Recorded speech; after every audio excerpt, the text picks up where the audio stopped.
ద్రోహం అంతా ఇంత కాదు. వారంలో సిపిఎస్ రద్దు చేస్తామన్నాడు, అది చేయలేదు. ద్రోహం అక్కడితో ఆగల.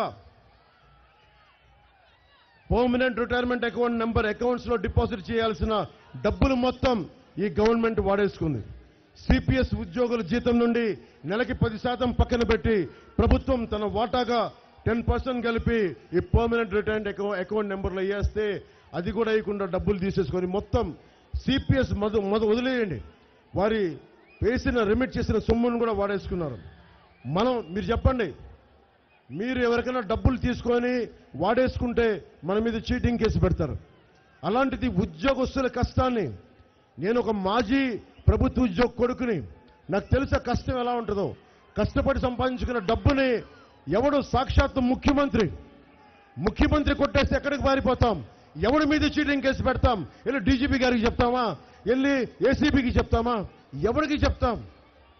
ప్రజా కోర్టులోనే వెళ్ళి నిలబెట్టాలి. ప్రతిసారి ప్రజా కోర్టు 5 సంవత్సరాలకు ఒకసారి వస్తాయి. 5 సంవత్సరాలకు ఒకసారి అది మీరు నిలబడాలి, మీరు తేల్చాలి. చివరికి దీంట్లో ఐఏఎస్లు ఐపీఎస్లు కూడా బాధితులు. డిఏలు ఇస్తున్నామని చెప్పి జీవోలు ఇచ్చారు, ఒక్క డిఏ కూడా అధికార కోతాలో పడలేదు. సరెండర్ లీవ్స్ ఎన్కాష్ అవ్వలేదు. ఒక్కొక్క ఉద్యోగికి ఈ రోజున గవర్నమెంట్ పాపం కష్టపడి పనిచేసే కానిస్టేబుల్కి కూడా దాదాపు 1.5 లక్షల రూపాయలు ఇవ్వాల్సిన బకాయి ఉంది ప్రభుత్వం. ఒకవైపు వీళ్ళు అడ్డగోలుగా కోట్లు దోచేస్తా ఉన్నారు, కష్టపడే ఉద్యోగులకి డబ్బులు ఇవ్వట్లా. మనకి విద్యార్థులకి ఫీజు రీయింబర్స్మెంట్ చేయరు. మనకి ఉద్యోగులు నిజంగా ఈ డబ్బు ఒక ప్రభుత్వ ఉద్యోగ కొడుకుగా చెప్తా ఉన్నాం. ఉద్యోగుల ఇంట్లో పెళ్లిళ్ళు, చిన్నపాటి ఫంక్షన్స్ కానీ చదువులకు కానీ ఎంతో ఉపయోగపడతాయి.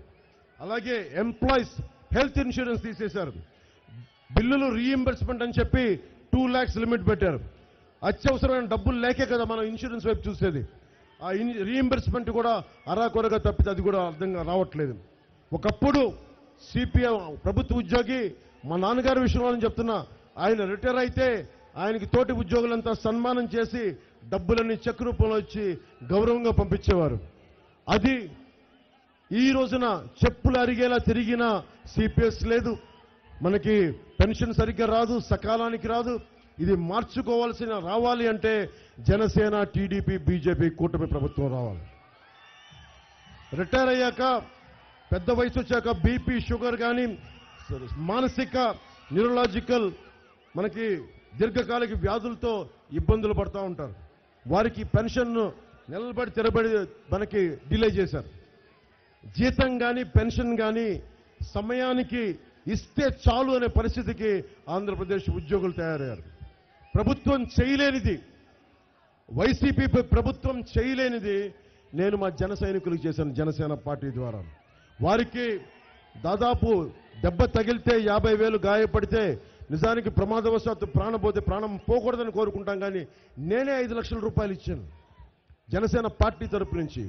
అలాంటిది ఒక ప్రభుత్వం, ఇన్ని లక్షల కోట్లు తీసుకునే ప్రభుత్వం మనందరి వ్యాపారాల మీద, మన కష్టాల మీద, మన చెమట మీద, మన రక్తం మీద మన ట్యాక్సులు గట్టి పెడితే ఆ డబ్బులు తీసేసుకొని 41,000 కోట్లు 40,000 కోట్లు ఇసుకలోను మధ్యలోనూ దోచేశారు.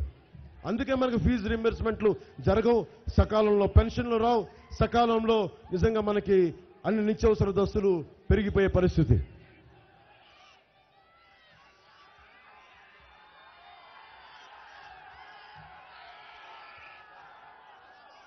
యువత మీరు ఆలోచించండి. దేశ ప్రధాని నరేంద్ర మోదీ గారి జీతం 1,60,000. ఈ దేశాన్ని 100 కోట్ల పైగా ఉన్న జనాభాని ఏలే ప్రధానమంత్రి జీతం 1,60,000.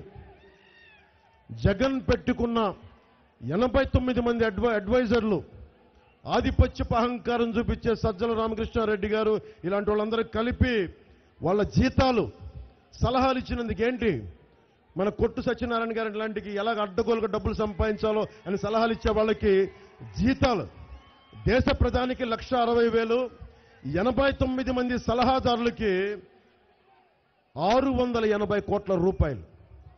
680 కోట్ల రూపాయలు. వాళ్ళు సలహాలు పెట్టుకుని దేనికి? మనల్ని సరైన దారిలో పెట్టడానికి.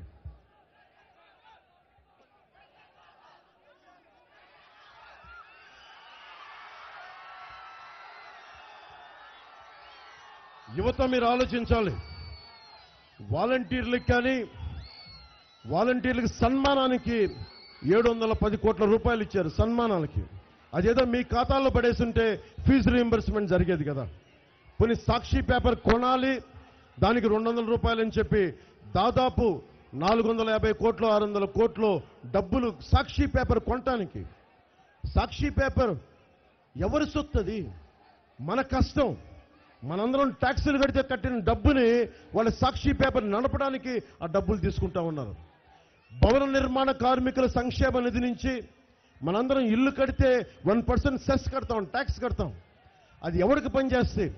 కూతురుకి పెళ్లిళ్ళకో దేనికో ఏదైనా ప్రమాదవశాత్తు ఏదైనా జరిగితే 20,000, 15,000, 5,000 ఆ సంక్షేమ నిధి నుంచి తీసుకుంటారు భవన నిర్మాణ కార్మికులు. ఆ డబ్బులను దోచేశారు. మొట్టమొదటిసారి నేను 2 చోట్ల ఓడిపోయాక జనసేన నన్ను పిలిచింది, భవన నిర్మాణ కార్మికులు పిలిచారు. మా కష్టాలున్నాయి, నువ్వు రా బయటికి, మాకు నడువు అంటే ఆ రోజు నేను బయటికి వెళ్తే, వైజాగ్కి వెళ్తే జనం వస్తారా లేదని ఆలోచించా. ఓడిపోయినోడికి ఎవడొస్తారులే జనం అని అందరూ నాకు ఆలోచించా. నాకు తెలియదు కదా మీ గుండెలు ఇంత ప్రేమ ఉంటుందని. సరే వెళ్ళా ముందుకి. బోలిశెట్టి గారు కూడా ఉన్నారు. కింద పడదాం మీద పడదామని వెళ్తే ఎయిర్పోర్ట్ లాగారు. నా డౌట్కి తగ్గట్టుగానే అన్నా నువ్వు బయటికి రాకన్నారు. ఏ అన్నా? జనం ఇంకా గ్యాదర్ కాలేదంటాను. సరే ఎంతమంది ఉంటారు? కనీసం మన నాయకులు కూడా రాలేదా అన్న? లేదు ఉన్నారని. ఎంతమంది రావాలంటే నేను చెప్పే 50 మంది ఉంటే సరిపోద్ది కదా అన్నారు. అలా కాదన్న. ఎంతమంది ఉన్నారు ఇప్పుడు అని అడిగా. 1000 మంది ఉన్నారు. అబ్బో అద్భుతం, చాలు పదని ముందుకు పోతాం. ఎందుకంటే నేను ఎవడన్నా సరే, విద్యార్థులు చాలా మంది ఉన్నారు. What is class war? పేదవాడిని